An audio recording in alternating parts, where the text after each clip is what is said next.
Right now, this is Ticker News Insight. Hello and welcome back to Ticker News Insight, where we are looking to focus on the best of business with very clever people, providing very clever ideas from all around the world. I'm your host, Mike Loader, and to our latest story. And Whiz Butler has been awarded a $275 million patent for its dancing tables booking system, which dynamically allocates and reallocates bookings to a restaurant's space, instead of attempting to create static allocations to one set of tables and table combinations. Joining us now is PETROULAS from the Whiz Butler. It's good to see you, my friend. Thank you for joining me. Thank you for having me, Mike. No troubles at all. So how does Whiz Butler and I guess this dancing tables work exactly? Take us through a bit more about this clever technology you guys are working on. Because everybody previously started with a concept that they had a set of fixed tables in a restaurant, and then they tried to allocate bookings using search algorithms to those tables. It sounds very simple and easy, and it is, but it's 100% wrong, because the restaurants have moving inventory or flexible inventory as distinct to an airline or to a hotel room. Because with an airline or a hotel room, what occurs is if you have, say, a family of four and they can't give them 4 seats next to each other, they just turn around and the family of 4 is split and they sit wherever is available.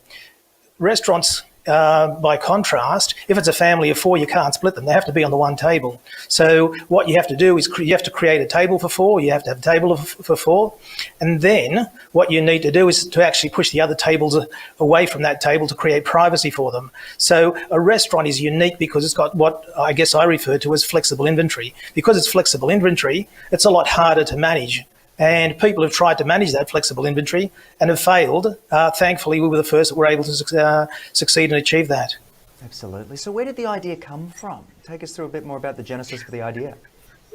Well, the idea, to be honest with you, is not ours. It's not original. OpenTable came up with the first online booking system back in 1998. And since then, people realised that what they were doing was inefficient, because when their allocation system got to about 65% full, the algorithm actually thought the restaurant was 100% full. So it was always been rejecting bookings. But, you know, most people don't know that. But behind the scenes, the professionals did know that. And for 20 years, they've been looking to find a solution.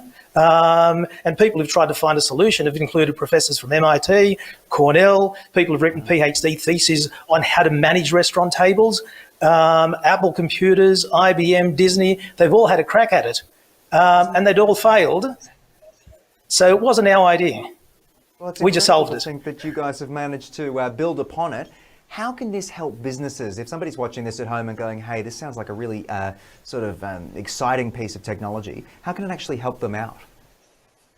Well, for a start, as I said, on a very busy service, our technology autonomously can take 50% more bookings than all existing systems. So all existing systems, most restaurateurs know that they're inefficient. So they actually have a team of people behind the scenes that sort of manually allocate and reallocate and try to sort of create spaces where they think, you know, there may be the size of additional bookings to come in. So what we actually do is each time a booking request comes in, we actually unseat everybody in the whole restaurant that's been previously allocated, add that together with the last received booking, and then reallocate it with full knowledge.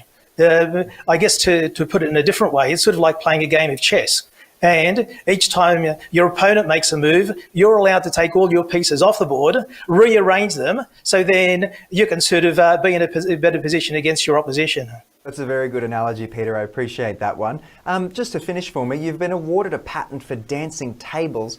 Tell us a bit more about that. What's next for the business? It's exciting times ahead, it seems. I guess we call it dancing tables because we keep rearranging the tables within the restaurant, because what you need to optimize within the restaurant is the space. So therefore, if you get a booking for 2 or 4 or 6 or 10, you keep rearranging the tables to maximize that space.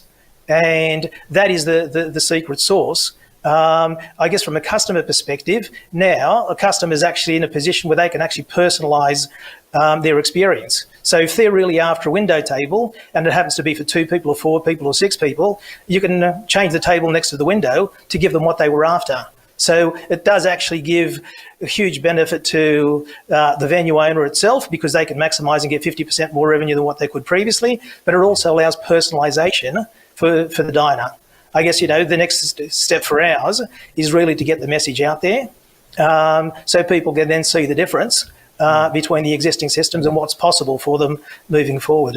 Peter, I think it's really important that you are getting the message out there. Based on the last few years we've had for the hospitality industry, something like this could be really, really valuable for so many people. So I appreciate you bringing it to our attention today on the program, and hopefully we can reconnect again down the track as things progress. But thank you once again.